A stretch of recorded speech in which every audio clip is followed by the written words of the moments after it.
Hello, beautiful people. Listen, Dharma. Welcome to the channel. Today, we're going to be checking this video from Candace Owens, and it's titled "Is This the End of Jordan Peterson?" This has been trending really on social media after Candace Owens ripping Jordan Peterson apart. So, yeah, I'm interested to check this one out to learn, to hear more about this. So, we're going to be checking this today. Let's go on.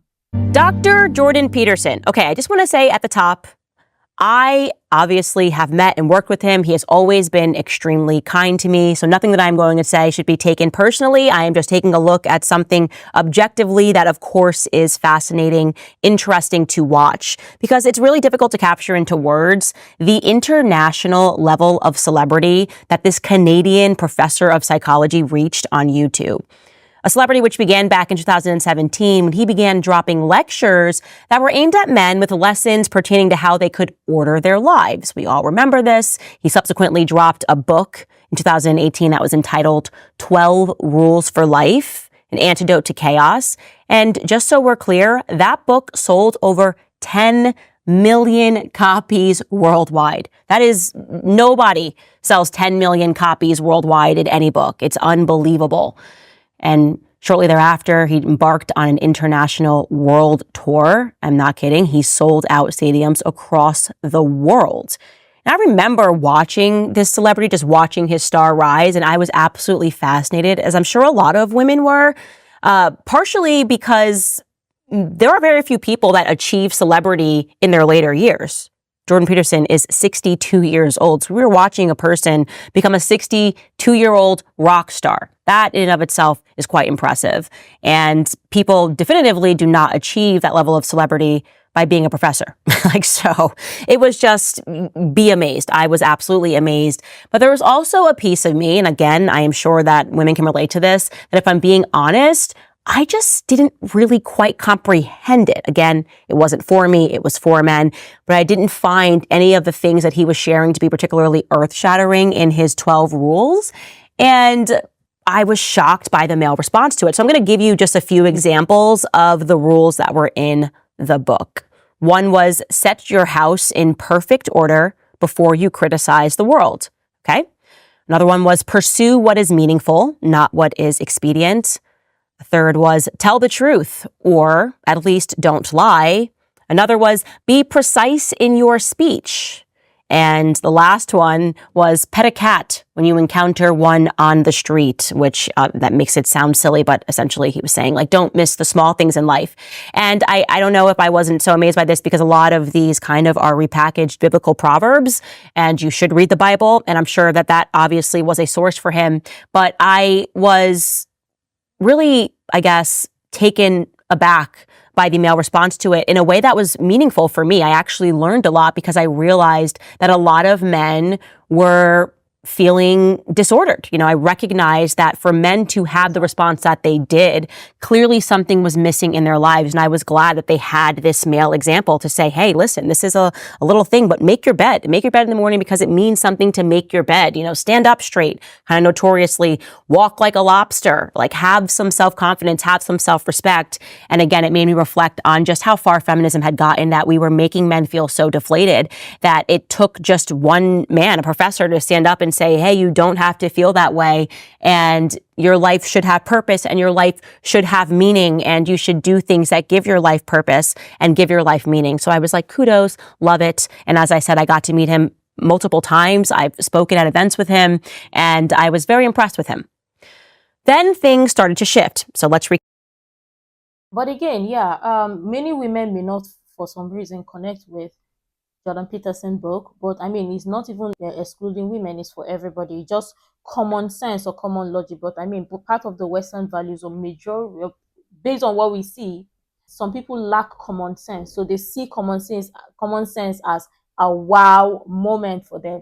So I mean, with Jordan Peterson sharing this in that book, and especially talking to men, because the society itself does not cater for men, does not create resources that cater for men.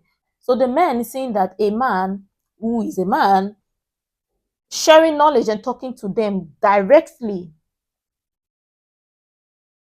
shows that they are saying they are appreciated. So yeah, garnered good response from men. So I mean, of course, women will not see it, or a woman will not see it that way or in that light. Maybe a woman will be like, well, this is nothing new and something and all of that. But I mean, the exact same way women connect with other women's books or any other things that are appealing or catering for women is the exact same way men do. So I mean, it's beautiful, and I respect Dr. Jordan Peterson a lot because I mean, he's speaking to lots of people regardless with his voice, and that is beautiful to see. And I don't think anybody want to take that for granted. But let's go on. Then things started to shift. So let's recap what happened. In January of 2018, so this was really at the peak of his celebrity, he appeared on Sam Harris's podcast, which was entitled Waking Up with Sam Harris, and he seemed rather incoherent when he was being asked for a basic definition of truth. And people recognized this. Perhaps they didn't overthink it, but a couple of months later, in July of 2018, he sat down with Joe Rogan talking about that moment, talking about why he was incoherent. And here is what he said. He said that it was due to the fact that he had consumed some apple cider. Take a listen. But I didn't want to not do it because apple cider. Like what was it doing? Sulfites in it. What was it doing to you? Oh, it produced an overwhelming sense of impending doom. And I seriously mean overwhelming. Like there's no way I could have lived like that if that would have lasted for... See, Michaela knew by that point that it would probably only last a month. And I was like... A month? Yeah, from a month. Cider? Oh, I didn't sleep that month. I didn't sleep for 25 days. I didn't sleep at all. I didn't sleep at all for 25 days. How is that possible? That I'll tell you how it's possible. You lay in bed, frozen in something approximating terror for 8 hours, and then you get up. Oh, my God. Oh, yeah. Not and good. This is from cider. I feel like Joe Rogan is all of us. I'm listening to that, and it doesn't pass the sniff test. I'm just going, wait, what, apple cider? You didn't sleep for how long? What are you talking about? He brings up Michaela, by the way. That's his daughter. We're going to get into it. That explanation does not make sense to me whatsoever. Again, I'm not a doctor. I'm not claiming to know how everybody's body reacts to apple cider, but I just don't think that you wouldn't sleep for that long because of it. Now, what followed thereafter was that in February of 2020, so that's almost a year and a half later, news broke that Jordan Peterson was seeking emergency drug treatment in Russia. According to his family, and this was in a CBC News article from February of 2020, Jordan Peterson's family says he has sought emergency drug detox treatment in Russia after several failed attempts to overcome his dependence on a potent anti-anxiety medicine. They obviously spoke to his daughter, Michaela, as she speaks out on behalf of her father a lot. She also has her own podcast and talks a lot about growing up with him and what she's learned. And this is a direct quote from her. He's had to spend 4 weeks in the ICU in terrible shape, but with the help of some extremely competent and courageous doctors, he survived. She goes on to say, the decision to bring him to Russia was made in extreme desperation when we couldn't find any better option. It goes on, the article says that his family says he had been taking the drug for years to mitigate lingering anxiety following a severe autoimmune reaction to food. His dependence reportedly started last spring after doctors increased his dosage, to help him cope with stress as his wife, Tammy, battled kidney cancer. Okay, so immediately have some questions there. So we're saying that there was a food reaction, and then in response to the food reaction, they put you on anxiety medicine, and then the dosage was wrong, and he apparently had what appears to me to be a drug overdose. And Michaela ends the article by basically telling them, like, you know, he'll speak out when he's ready. And that moment came in 2021. Jordan Peterson was ready to talk about it. This is a New York Post headline entitled, "He was suicidal and addicted to benzos." From that article, it reads that he was struggling with an addiction to benzos prescribed to him after a violent reaction to a strict meat and greens diet. Okay. And then in regards to his cider, the apple cider overdose or the apple cider reaction, the New York Post writer put this, quote, Peterson has previously claimed that he didn't sleep for 25 days during this time, but the longest period of human sleep deprivation ever recorded is only 11 days, the paper notes. So what they're saying is he lied. He must have lied. I mean, that's or he just broke this record from 11 days. He not only doubled it, he added some. He just added 14 days to the longest record ever held of sleep deprivation. Or, as I said, Jordan Peterson was not being honest, which would mean that he violated one of his 12 rules. And to be clear. Okay, I don't know where or what Candace Owens is getting at, but this right here does not make sense and it's not sitting well with me. Let's even talk about this. Yeah, Jordan Peterson or Dr. Jordan Peterson must have said that he did not sleep for 25 days, but he laid in bed. Laying in bed, his body, he was in a resting mode. He was resting. Does not necessarily mean he slept. He must have dozed off or something and whatnot. But I mean, he did not catch proper sleep. I mean, I'm using that maybe in reference or to paraphrase that or to reference that, because I mean, some people must have had some moment of insomnia where they would just lay on the bed and not sleep really. But at the same time, let's even talk about this. The fact that he was going through crisis and now you're labeling it, or she is labeling it to be like, oh, he lied on this, or he's not truthful on this. Yeah.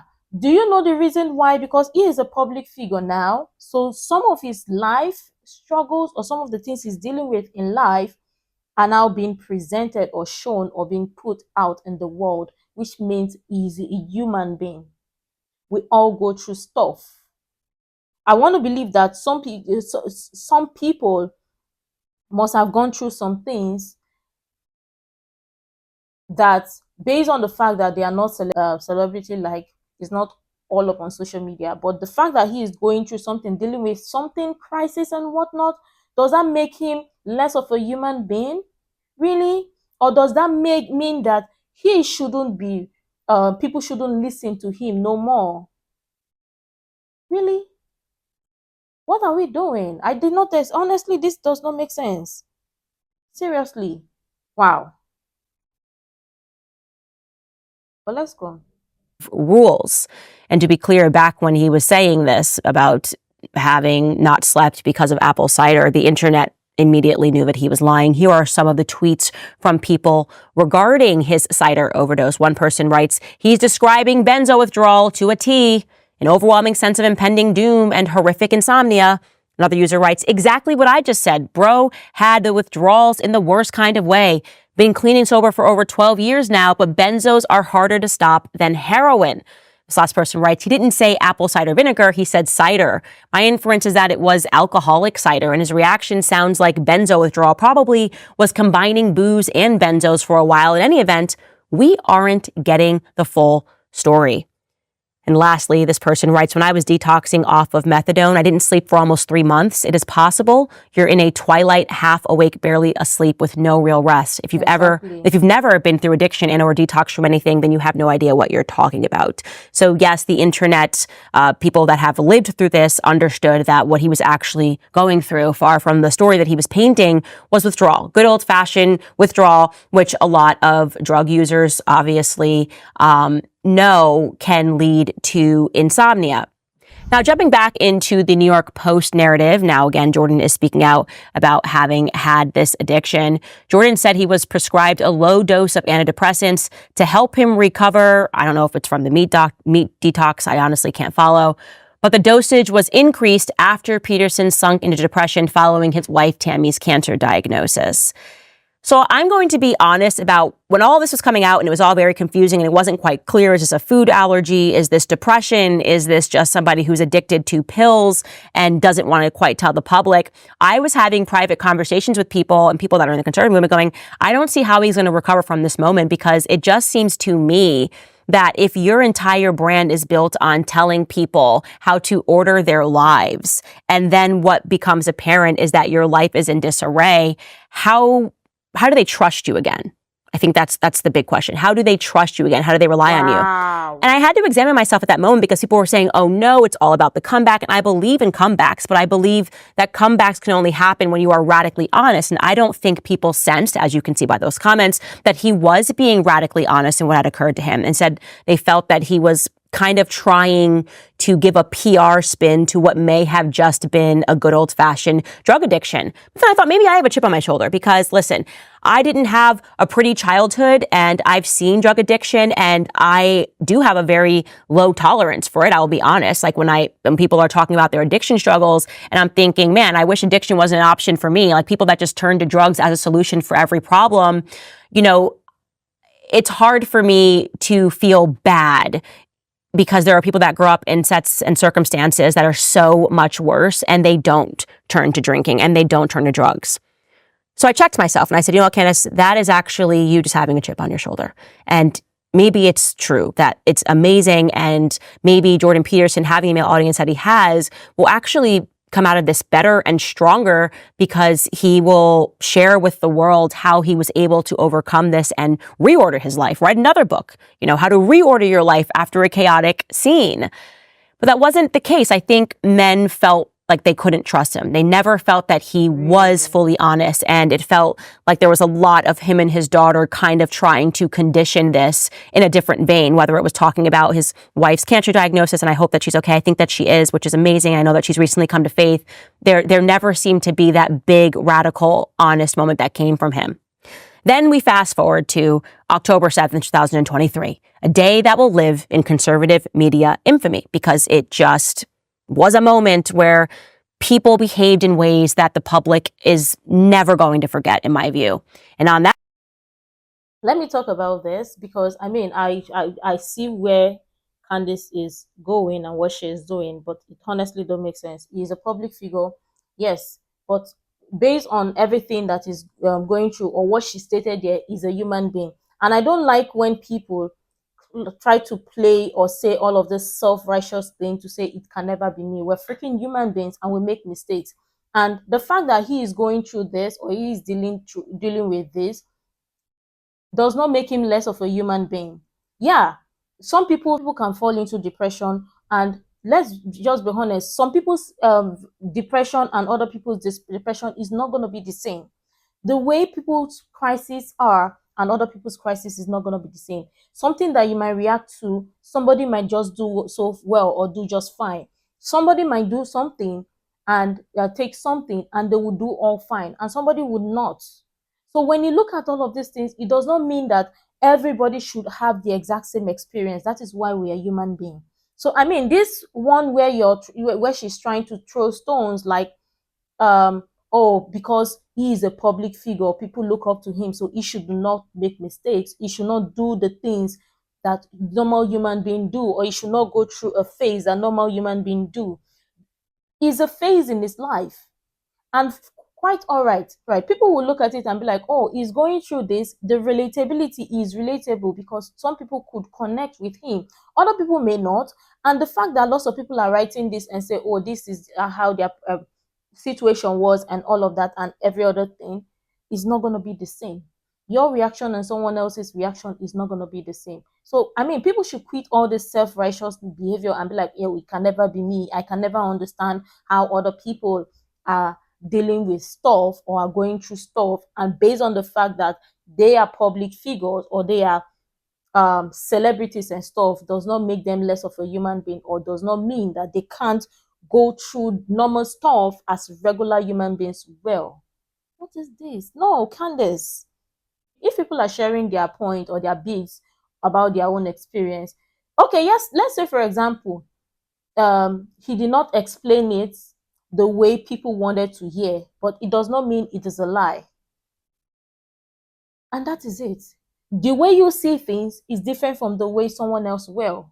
Does not make that person's experience a lie. Everybody experiences things differently, feel things differently. So what are people saying? No, Candace, this wasn't expected from her at all. Nah. This is a different side of Candace. Or is this the real Candace we're getting to see? Or we're seeing? Interesting. Let's go on.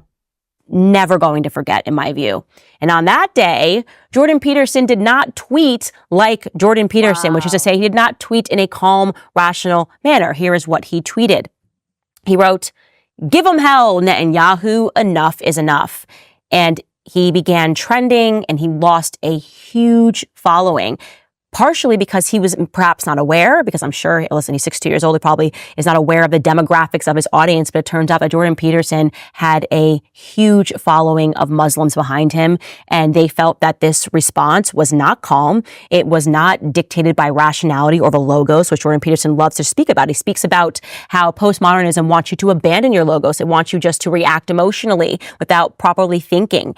And it seemed that that's exactly what Jordan Peterson did on October 7th. He wasn't asking for people to be calm. He was participating in the madness of crowds that he often speaks about.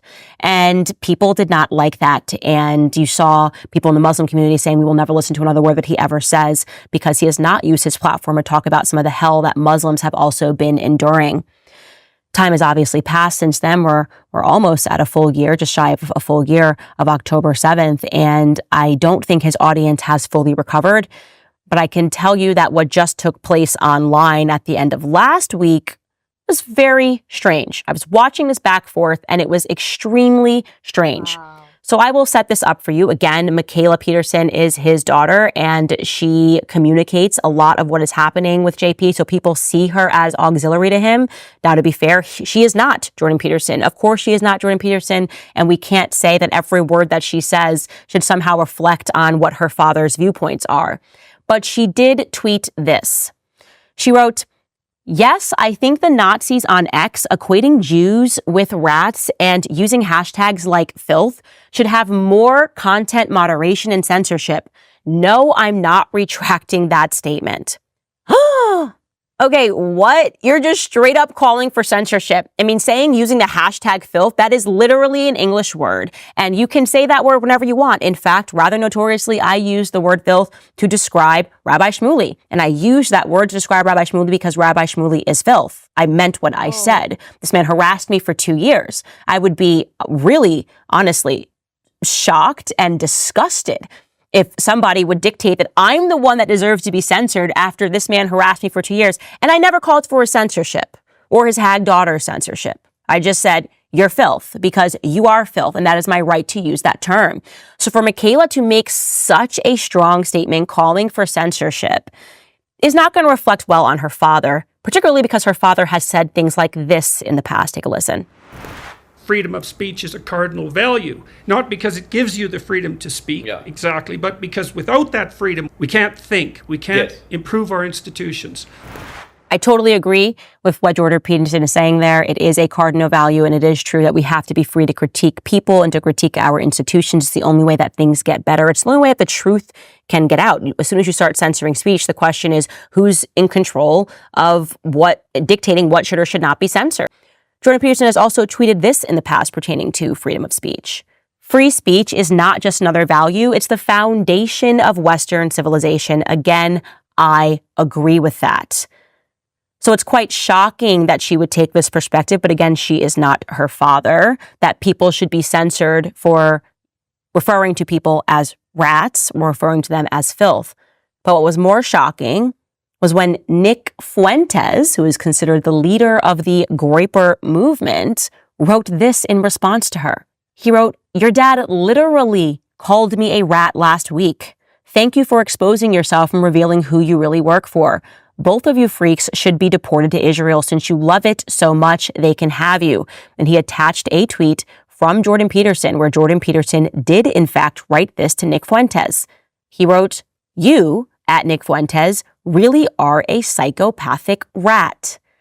So yeah, now we're in a conflict here. She is calling for the censorship of her father, right? I mean, if you're saying the standard is just calling somebody a rat, and it is not just because it is a phrase that's being directed at Jews, but because calling people rats is wrong, then your father would have to be censored.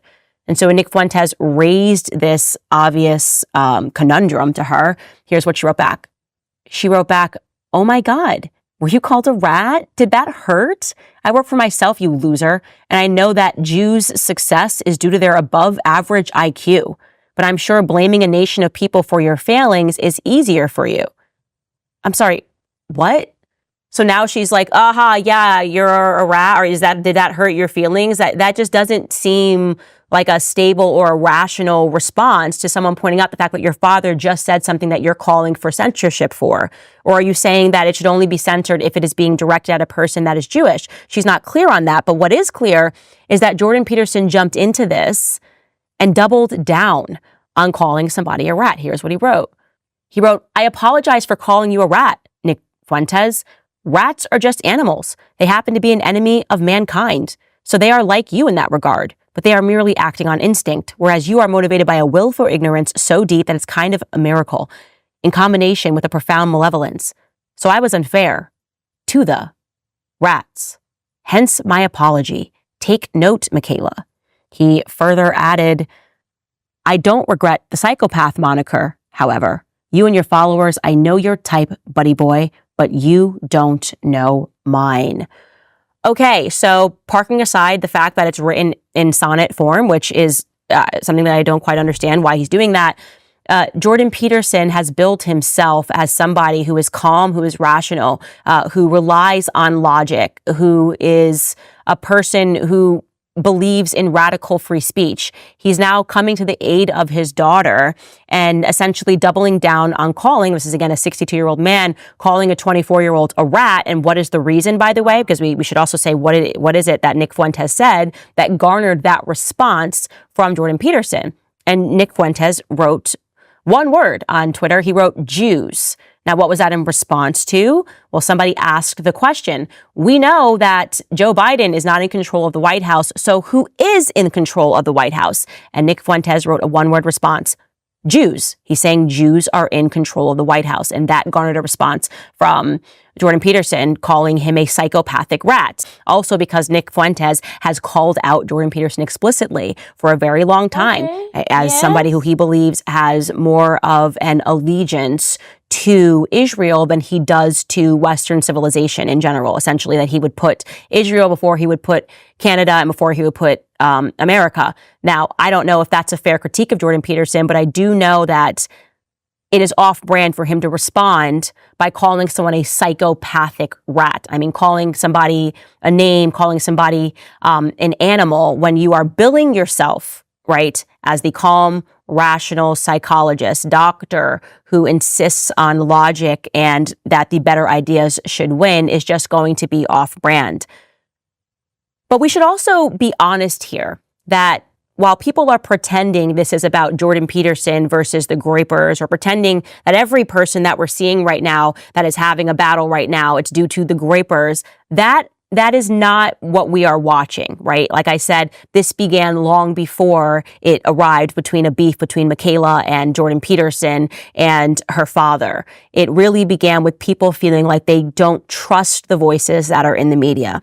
And Jordan Peterson is one of these voices. And that distrust in Jordan Peterson actually began when he wasn't radically honest about his addiction. And then it began further when they saw him basically not behaving in the way that he instructs others to behave. You know, there is a famed expression, those that can't do, teach. And people are wondering if Jordan Peterson is one of these individuals. He does not live his life in order, but he teaches order. Virtually everything that we've seen happen has seemed quite chaotic in his life. His correspondence with his daughter, watching this on Twitter, genuinely was just chaotic. I thought, this is chaos. What is this? Why do we have a psychologist and his daughter, and his daughter's calling for the speech censorship, and he's not agreeing with her necessarily, but he's doubling down on using the word rat, which she says needs to be censored. It felt like chaos. It didn't feel like 12 simple rules. And so that is why I believe that a lot of men have fallen out of love with Jordan Peterson, because they don't perceive him as somebody that is living his life honestly. I would, by the way, jump at the opportunity to have this discussion with Jordan Peterson. I have no bad feelings about him whatsoever. Like I said, he treated me extremely well. Every time I've ever spoken to him, seen him, he has been very kind. But this is a moment. We are watching a shift in politics. And I would love to know if Jordan Peterson believes that this shift is simply because there are people that are so awful and so rat-like and not deserving of our time, or if he recognizes that there's something larger that's happening and he's perhaps developing tunnel vision and thinking that it's because of the Groyper movement, when in reality people are losing trust in the institutions and they're perceiving him as part and parcel of those institutions now. Anyways, again, I would welcome that conversation with you, Dr. Peterson. Well, Candace is right. It is a moment. And as you can see, like she said, Nick Fuentes have it came at Dr. Jordan Peterson before, and Dr. Jordan Peterson is now coming at him. So it's just a back and forth thing. I mean, they both disagree on different stance or on their stance and whatnot. Does not make it off brand, or does not make it that, oh, people should not listen to Dr. Jordan Peterson anymore, or that he's gone off brand, is not logical and stuff. Like, what is going on? Is this the real Candace Owens, or this is the other side of Candace Owens we don't get to see? Because I want to believe that she stating that Dr. Jordan Peterson was not being truthful. I mean, regardless of how it is, I don't think everybody who portray or put their life on social media, whether they're podcasters, celebrities, or whatever, even if they come to share something with you, they don't share 100% everything that happens in their life. They share bits, or some of them share it on a need to know basis. So what is going on? What are we doing?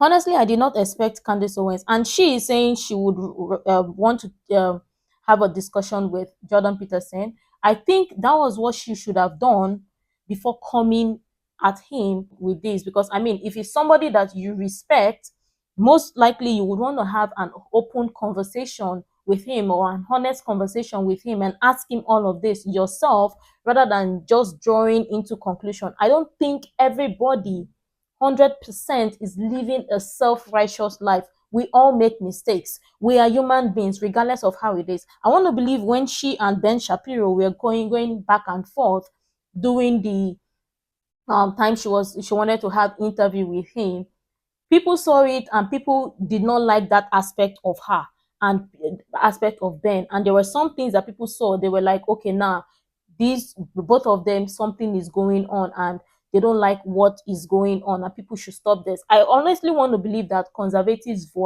voices should come to an agreement and understand things from each other's perspective. Everybody is not going to be 100% right, and people are not going to 100% see things the way you see it, and that is just it. So what is going on? I mean, let's even talk about the Israel and the Hamas or the Palestine conflict.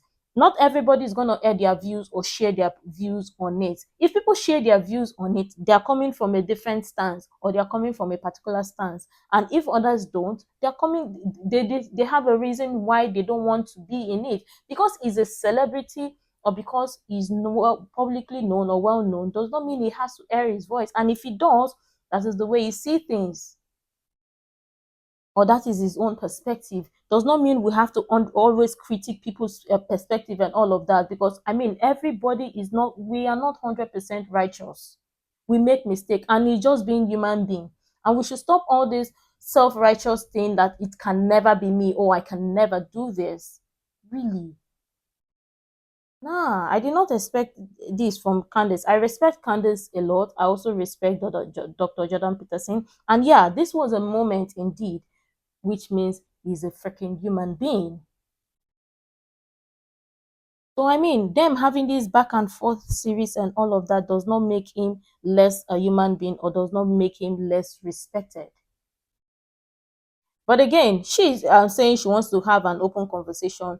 I think that would have been the smartest thing for her to do regarding this, and ask him the question yourself. If it's somebody that was being kind to you, you would give him that decency to have an open conversation and ask him this yourself, rather than digging old tweets or digging old things that have happened in his life. I want to believe that all of us, or us as human beings, things have happened in our lives, and some of them we're not proud of, some of them we're proud of. And sometimes on social media, there are some things that you do that can't be taken back.